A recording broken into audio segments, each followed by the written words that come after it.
Muy bien amigos, regresamos con más Mundo Ardose. En el bloque pasado hablamos de los conflictos en Medio Oriente, de la guerra en Ucrania, y en este quisiera comenzar hablando de España, donde la crisis migratoria en el enclave africano de Ceuta generó un fuerte descontento, tanto interno como internacional. Alrededor de 50.000 personas ingresaron desde Marruecos tras una campaña de desinformación digital en la que se aseguraba que una sentencia del Tribunal Supremo prohibía las deportaciones de quienes cruzaran a nado, lo que fue aprovechado por las mafias que se dedican a la trata de personas para movilizar a la gente. La oposición también aprovechó esta situación para atacar al gobierno de Pedro Sánchez, como el líder del Partido Popular, Alberto Núñez Feijóo, que dijo que la crisis se debía al fracaso de la política migratoria, de la política de seguridad y de la política exterior. No obstante, el Ejecutivo se defendió afirmando que en menos de 48 horas había retomado el control de la frontera y deportado a casi todos los que habían cruzado. Además, Sánchez lamentó la muerte de por lo menos 72 personas del lado español y de otras 11 en aguas marroquíes, la mayoría de las cuales se ahogó, pero también hubo estampidas y varios cayeron de acantilados. A su vez, del lado español no faltó quien culpara a la gendarmería marroquí de haber relajado los controles, ya que Rabat suele utilizar los flujos migratorios como presión política, en medio de sus reclamos por Ceuta y Melilla y la disputa con Argelia por la soberanía del Sahara Occidental, aunque en esta oportunidad el gobierno español defendió la labor y la cooperación de las autoridades marroquíes. Y mientras la crisis generaba una fuerte preocupación en Europa, Francia destacó la buena sintonía con España y descartó la suspensión del espacio Schengen. La situación en Ceuta evoluciona hacia una razonable normalidad, según el gobierno español, tras la salida de la mayoría de las personas que cruzaron desde Marruecos en una llegada masiva que llevó a unas 60.000 personas al enclave en apenas 24 horas. La crisis, una de las mayores registradas en esta frontera entre África y la Unión Europea, ha dejado al menos 67 fallecidos y continúa generando repercusiones políticas dentro y fuera de España. Durante una visita a la ciudad autónoma, el ministro del Interior, Fernando Grande Marlaska, defendió el sábado la gestión de la emergencia y anunció nuevas medidas de control fronterizo. Sin embargo, la crisis ha intensificado el debate político en España. El líder del opositor Partido Popular, Alberto Núñez Feijóo, responsabilizó al Ejecutivo por la situación. Lo que estamos sufriendo en Ceuta es el relato de un triple fracaso. El fracaso de la política migratoria, de la política de seguridad y de la política exterior.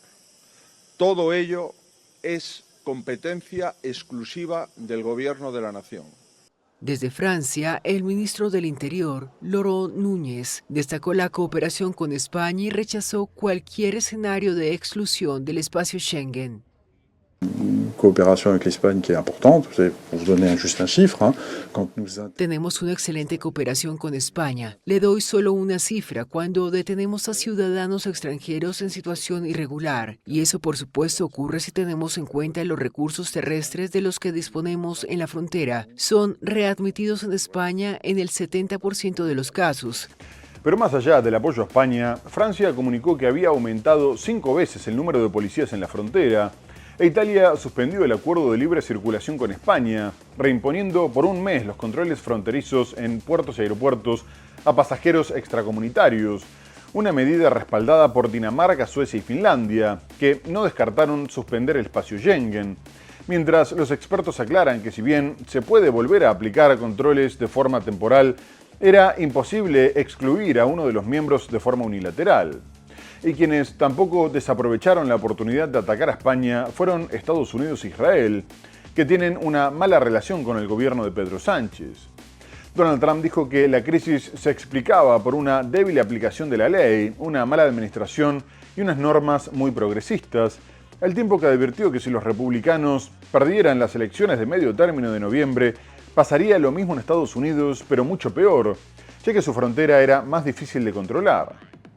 A su vez, el embajador israelí ante Naciones Unidas, Dani Danon, dijo que en lugar de darle lecciones a su país, España tendría que explicarle al mundo por qué seguía manteniendo enclaves coloniales en África. Ceuta y Melilla forman parte de España desde hace más de 500 años, pero el Congreso de Estados Unidos también apoya los reclamos de Rabat y afirma que las ciudades autónomas se encuentran en territorio marroquí. Estados Unidos no le perdona a España que no le dejara usar las bases en su territorio para atacar a Irán y critica su gasto en defensa, mientras que Israel lo ataca sobre todo por sus denuncias sobre el genocidio palestino. Varios países reaccionaron con firmeza ante esta crisis migratoria, empezando por Italia, que anunció la suspensión temporal del Acuerdo de Libre Circulación o Tratado de Schengen con España, con el respaldo de Finlandia y Dinamarca. No queda claro el alcance de la suspensión. Juristas consultados por la AFP aseguraron que no es posible aplicarla con el marco legal vigente. Pedro Sánchez, presidente del gobierno español, señaló en X que no es tiempo de dividir, es tiempo de seguir construyendo una Unión Europea fuerte y unida. Además, calificó el episodio de ataque a la integridad territorial y acusó a las mafias de traficantes de ser las responsables.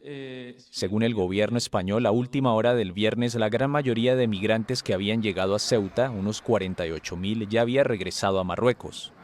Pero en el intento de llegar al enclave, al menos 34 personas murieron.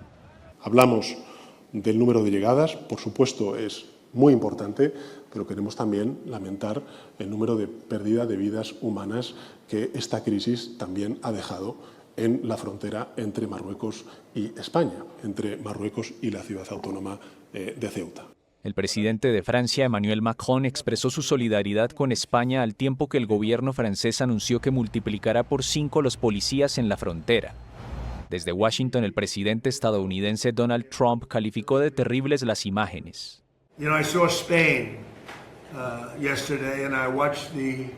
Ayer vi a España y vi la catástrofe que tuvo lugar. Parece la invasión de un país por cientos de miles de personas, y eso mismo nos va a pasar a nosotros si los republicanos no resultan elegidos. Solo que peor, mucho más grande, mucho más fácil entrar.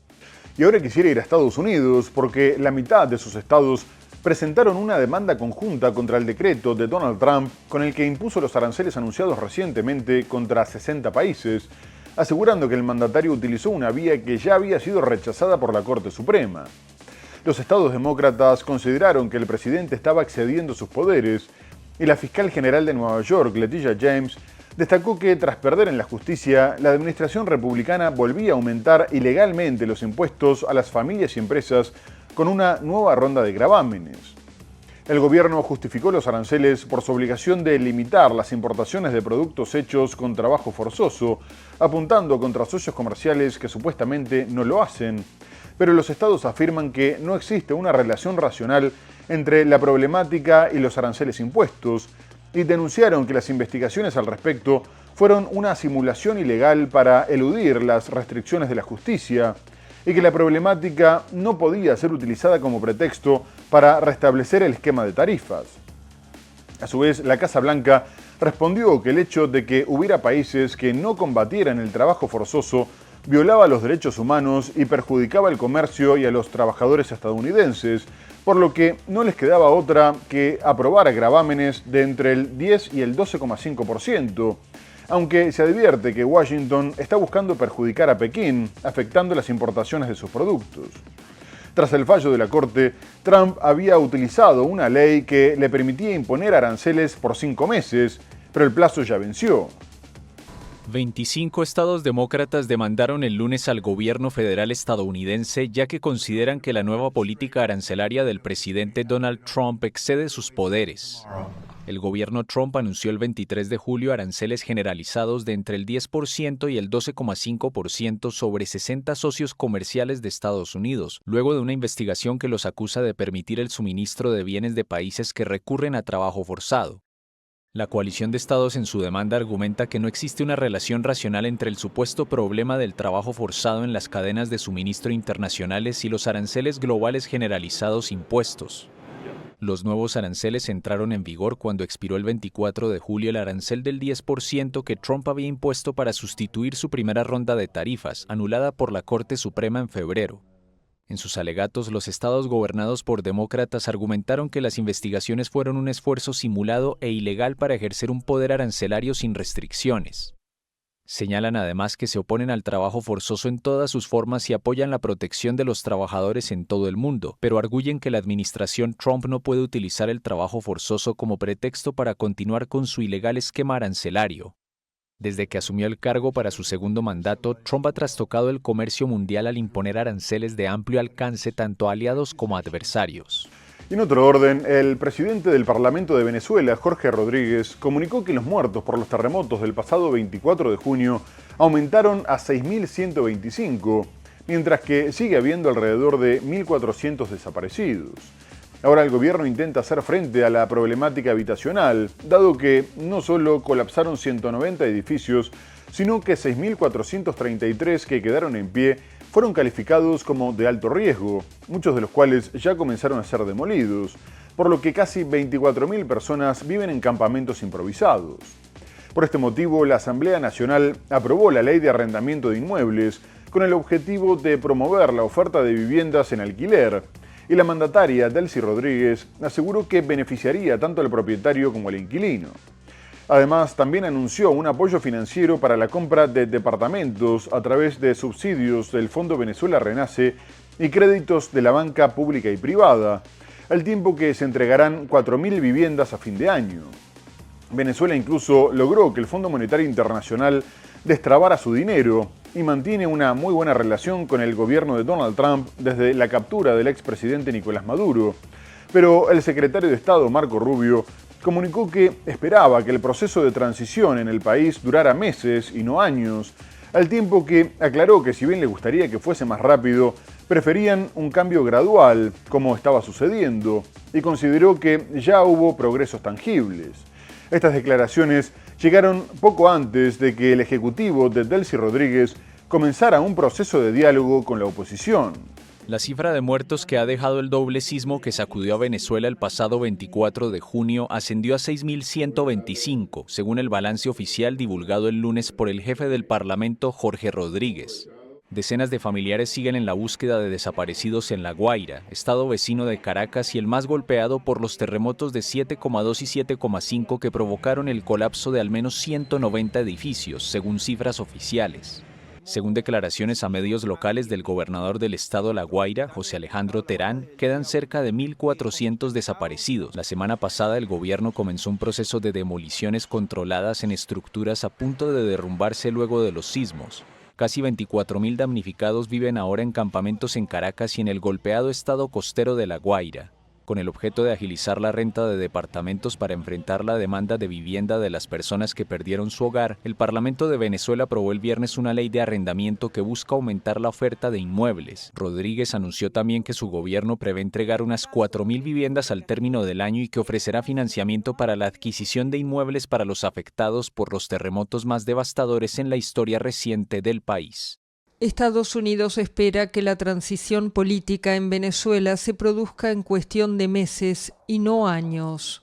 Así lo expresó su secretario de Estado, Marco Rubio, quien se reunió el martes en Washington con su homólogo de Paraguay, Rubén Ramírez. Esas cosas no suceden de la noche a la mañana, pero la aguja apunta en la dirección correcta. Y aunque el progreso sea más lento de lo que desearíamos, ahí habrá progreso y estamos comprometidos con ello. Mientras tanto, poco antes de que asumiera el presidente de Colombia, Abelardo de la Espriella, en una ceremonia que rompió con la tradición de hacerlo frente al Congreso en Bogotá para tomar posesión en Cali, el mandatario saliente Gustavo Petro reiteró su denuncia sobre un fraude electoral, afirmando que tenía pruebas, y advirtió que el país se dirigía hacia una guerra civil como consecuencia de algunas medidas que intentaría implementar el nuevo gobierno de derecha. Petro dijo que en el balotaje de junio hubo un fraude algorítmico y sistemático sobre una cantidad enorme de votos, ya que dinero y empresas extranjeras con la capacidad de cambiar algoritmos interfirieron en los resultados en contra del candidato izquierdista Iván Cepeda. Además, denunció que De la Espriella estaba planeando extraditarlo a Estados Unidos bajo falsas acusaciones, lo que podría derivar en un conflicto armado interno, en un momento en el que se espera que escale la violencia por la decisión del nuevo presidente de acabar con las negociaciones de paz y retomar un enfrentamiento directo con los grupos armados, bombardeándolos junto a Estados Unidos. Y pocos días antes de la asunción, tuvo lugar en Cúcuta un atentado contra una estación de policía atribuido a la guerrilla del Ejército de Liberación Nacional, que dejó 14 heridos, 2 de los cuales se encuentran en estado crítico. Asimismo, se espera una fuerte oposición de la bancada de izquierda, que ni siquiera estuvo presente en la investidura de la Espriella, y llamó a la desobediencia civil, lo que el presidente considera como un intento de desestabilizar la democracia. El presidente saliente de Colombia, Gustavo Petro, insistió el lunes en que tiene pruebas de un fraude en el balotaje que llevó al poder a Abelardo de la Espriella. Entonces estamos ante un fraude y ante un problema institucional indudablemente profundo, y es la posesión de un presidente ilegítimo, porque el que ganó se llama Iván Cepeda. El primer gobernante izquierdista en la historia de Colombia, que ha acusado de injerencia al presidente estadounidense Donald Trump por su respaldo explícito de la Espriella, sugirió el lunes que el mandatario electo pretende extraditarlo a Estados Unidos bajo falsas acusaciones. También avisoró una guerra civil por el rechazo que genera ese y otros planes del próximo gobierno. Obviamente mi compromiso es con el pueblo, con el país y con lo que yo me he comprometido desde hace 30 y pico años, 37 creo, y es que yo me comprometí a no llevar a Colombia hacia las armas y la violencia. Y aquí está clarito lo que puede ser una guerra civil en Colombia. La bancada de la izquierda en el Congreso, liderada por Cepeda, anunció que no asistirá a la posesión de la Espriella y llamó ese día a una jornada de movilizaciones sociales en Bogotá, Cali y Barranquilla. Sin experiencia en política, de la Espriella promete fomentar la inversión privada, recortar el Estado en un 40% e imponer mano dura frente a las guerrillas y cárteles narcotraficantes. En medio de la peor crisis de violencia del país en la última década, tras intentos fallidos de Petro de negociar la paz con varias organizaciones. Antes de abandonar la presidencia, Gustavo Petro viajó a Cuba para expresar su solidaridad por el difícil momento que atraviesa la isla, como consecuencia del bloqueo de petróleo impuesto por Estados Unidos y las nuevas sanciones que asfixian su economía. Petro pidió que se estableciera un diálogo entre civilizaciones con el objetivo de evitar una invasión o un lanzamiento de misiles y llamó a la comunidad internacional a respaldar a una Cuba agredida, una postura muy diferente a la del nuevo mandatario Abelardo de la Espriella, que ya anunció que rompería relaciones con La Habana porque no quería tener nada que ver con tiranías. Mientras tanto, Cuba volvió a sufrir un apagón masivo que afectó a todo el territorio y varios días después había regiones que seguían sin suministro eléctrico, dado que el mal clima retrasó los trabajos de reparación. En lo que va del año ya hubo 6 apagones masivos, mientras que el gobierno afirma que la situación es crítica y extremadamente tensa, teniendo en cuenta que a la crisis energética ya existente se sumó el embargo comercial estadounidense, lo que hace que sea insostenible, ya que en los últimos 7 meses llegó un solo cargamento de petróleo desde Rusia, que se consumió a los pocos días, y se calcula que el país necesita una inversión de $10.000 millones para modernizar la red. A su vez, el presidente Miguel Díaz-Canel denunció que con el cerco energético y las demás sanciones que apuntan contra la salud y el turismo, Donald Trump pretendía apropiarse de la isla, llevando a cabo un genocidio político que afectaba principalmente al pueblo cubano. Desde La Habana, Petro ha concentrado sus mensajes en la política de Estados Unidos hacia la isla y la seguridad en el Caribe. He pedido 2 cosas, he hecho 2 cosas.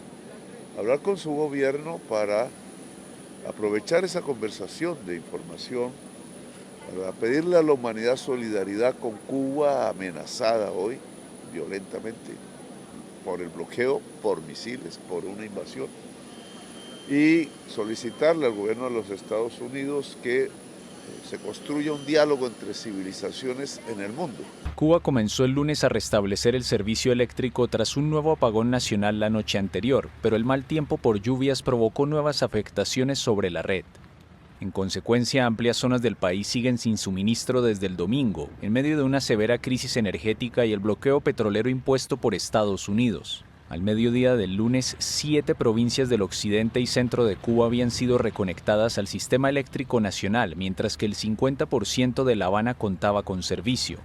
Sin embargo, horas más tarde, la UNE informó que eventos meteorológicos existentes provocaron afectaciones sobre la red, incidiendo directamente en las unidades generadoras que se encontraban en línea, lo que interrumpió el proceso de recuperación. Se trata del 6º apagón generalizado en lo que va del año en la isla de 9.400.000 habitantes y el 11º desde finales de 2024.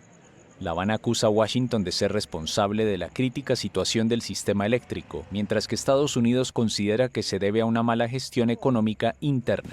Por otra parte, la nueva presidenta de Perú, Keiko Fujimori, continúa tomando medidas centradas en la seguridad, informando que los militares iban a asumir el control de los penales y se encargarían de las zonas bajo estado de emergencia, al tiempo que presentó un plan de prevención climática para adelantarse al fenómeno del Niño y anunció un próximo aumento del salario mínimo, mientras que generó críticas por la inclusión en su gabinete de figuras polémicas, dado que 15 de los 19 ministros enfrentan investigaciones fiscales, procesos judiciales o tienen antecedentes, como el jefe de gabinete Luis Galarreta, investigado por lavado de dinero, organización criminal o abuso de autoridad. Además, Keiko comunicó que iba a evaluar el pedido de indulto presentado por el expresidente Alejandro Toledo, preso por corrupción y lavado de activos, que le pidió que no lo dejara morir en la cárcel. La mandataria dijo que iba a analizar su caso bajo dos criterios, uno médico y otro humanitario. Por su parte, el ministro de Exteriores, Carlos Spa, informó que estaba dando los pasos necesarios para su incorporación al Escudo de las Américas, la alianza de gobiernos derechistas creada por Donald Trump para combatir el narcotráfico y el crimen organizado transnacional en el continente, en medio de la crisis de inseguridad que enfrenta el país. El canciller también declaró que iban a profundizar las excelentes relaciones con Estados Unidos, al que calificó como un socio aliado y amigo estratégico, aunque también destacó la importancia de la relación que mantenían con China, recordando que era su principal socio comercial desde hacía más de 10 años. El gobierno de la presidenta peruana Keiko Fujimori anunció el viernes que avanza hacia la incorporación de su país en el Escudo de las Américas, una alianza conservadora liderada por el presidente estadounidense Donald Trump para combatir al crimen transnacional. Perú atraviesa su peor crisis de seguridad desde su conflicto armado interno que duró 20 años y que terminó en el año 2000. Para combatir la criminalidad, continuaremos los avances alcanzados con el Compromiso Regional de Santiago y, como ha señalado nuestra presidenta, nuestra incorporación al Escudo de las Américas. La reactivación de mecanismos de seguridad con nuestros vecinos constituye una base que debe ser profundizada y traducida en resultados concretos para la población. Los países integrantes del Escudo de las Américas coordinan el intercambio de información, la cooperación judicial y policial para enfrentar al crimen organizado más allá de sus fronteras. El canciller Spa resaltó además la firma en mayo pasado en Santiago de Chile de un compromiso regional asumido por Perú, Argentina, Chile, Bolivia y Ecuador contra la delincuencia transfronteriza.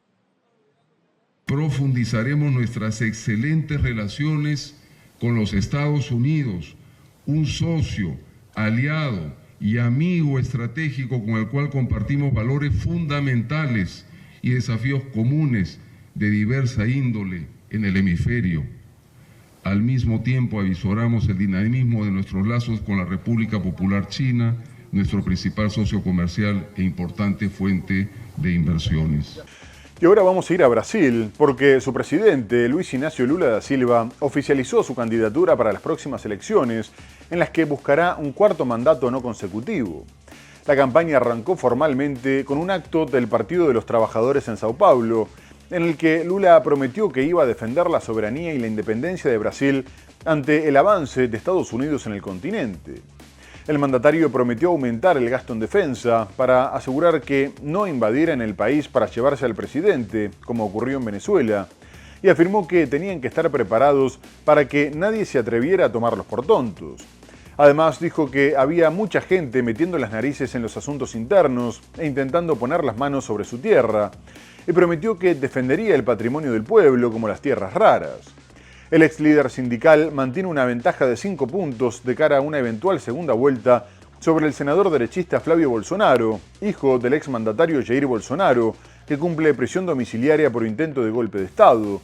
Y su favoritismo se basa en el crecimiento de la economía y una creación de empleo récord, mientras intenta frenar el aumento del costo de vida, disparado por el contexto internacional, con medidas como la reducción de impuestos a los combustibles, subsidios focalizados y la eliminación de aranceles a la importación de alimentos básicos. No obstante, Habría que ver qué consecuencias tiene la investigación que se abrió contra su hijo mayor, Fabio Luis, por presunto tráfico de influencias y corrupción, por interceder en favor de un empresario vinculado a contratos con el Ministerio de Salud. El presidente brasileño Luis Inácio Lula da Silva, de 80 años, oficializó el domingo su candidatura a un cuarto mandato en las elecciones de octubre, en una campaña marcada por las tensiones con Estados Unidos y una fuerte disputa con la derecha brasileña. Lula fue proclamado candidato por el Partido de los Trabajadores durante una convención en Sao Paulo y centró su discurso en la defensa de la soberanía nacional frente a las recientes presiones comerciales de Washington. Quiero estar preparado para que nadie invada este país para llevarse al presidente como ellos invadieron. El mandatario, que regresó al poder en 2023, mantiene una ventaja en los sondeos. Según Datafola, obtendría 48% de los votos en una eventual segunda vuelta, frente al 43% del senador Flávio Bolsonaro, hijo del expresidente Jair Bolsonaro. El mandatario utilizó buena parte de su discurso para defender el control de Brasil sobre sus recursos estratégicos, en medio de las tensiones comerciales con Estados Unidos. Sepan que voy a tomar el tema de las tierras raras y los minerales críticos muy en serio. Hay mucha gente metiendo las narices en nuestros asuntos, mucha gente poniendo las manos sobre nuestra tierra y eso se va a acabar. Este es el patrimonio del pueblo brasileño. Lula busca la reelección respaldado por un crecimiento económico sólido y niveles récord de empleo. Sin embargo, el aumento del costo de vida, la seguridad pública y el déficit fiscal siguen preocupando a los brasileños. Además, una investigación abierta esta semana contra uno de sus hijos añade presión a la campaña. Mientras tanto, los roces entre Brasil y Estados Unidos continuaron después de que el Departamento de Estado revocara la visa de la embajadora brasileña María Luisa Ribeiro Viotti, afirmando que había aplicado el principio de reciprocidad, después del rechazo del gobierno de Luis Inácio Lula da Silva a conceder visas a 2 diplomáticos norteamericanos y a la demora en la aprobación del candidato de Donald Trump para ocupar la embajada en Brasilia. Además, comunicó que había pospuesto la medida en varias oportunidades para darle tiempo al gobierno brasileño a que cambiara de postura. De cualquier forma, aclaró que la revocación quedaría sin efecto en cuanto se aceptara a su embajador y se concedieran las visas solicitadas. Los altos funcionarios del Departamento de Estado a los que se les negó la visa buscaban reunirse con autoridades electorales para analizar la integridad electoral y el buen funcionamiento de los sistemas de votación, así como la libertad de expresión. No obstante, tanto el gobierno brasileño como medios norteamericanos afirmaron que la verdadera intención era cuestionar la transparencia de las urnas electrónicas y sembrar dudas sobre el sistema electoral. Y tras la última medida de Washington, acusó a la administración de Donald Trump de interferir en las elecciones y afirmó que no era un hecho aislado, sino una escalada deliberada de medidas hostiles que tenía razones ideológicas. Asimismo, informó que la solicitud sobre el embajador todavía estaba bajo análisis y recordó que la Convención de Viena no establecía un plazo para su aprobación. Por último, destacó que Washington mantenía sanciones contra autoridades brasileñas y pidió que fueran levantadas. La potencia del norte y la potencia del sur elevan sus tensiones. Estados Unidos revocó la visa de la embajadora brasileña en su país, una respuesta de Trump al retraso en la aceptación del gobierno de su homólogo Luis Inácio Lula da Silva al candidato designado por Washington para ocupar la vacante en la embajada de Brasilia. Pero esta escaramuza no es la primera entre Estados Unidos y Brasil y revela un contexto geopolítico complejo.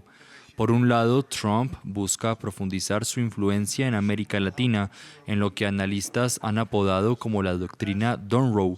Por otro lado, Lula se atrinchera en un discurso de soberanía. Según algunos académicos brasileños, el gobierno de Lula quiere evitar teorías de la conspiración sobre el sistema electoral de cara a las elecciones presidenciales del próximo 4 de octubre. Esa también habría sido la razón para negar la visa de 2 funcionarios del Departamento de Estado estadounidense a finales de julio. Altos representantes de Estados Unidos, como el secretario de Estado Marco Rubio, han apoyado abiertamente al ultraderechista Flávio Bolsonaro para los comicios brasileños. Y la disputa también se juega en el terreno económico. En julio, Estados Unidos aumentó sus aranceles a la mayoría de productos brasileños por causa de una supuesta competencia desleal.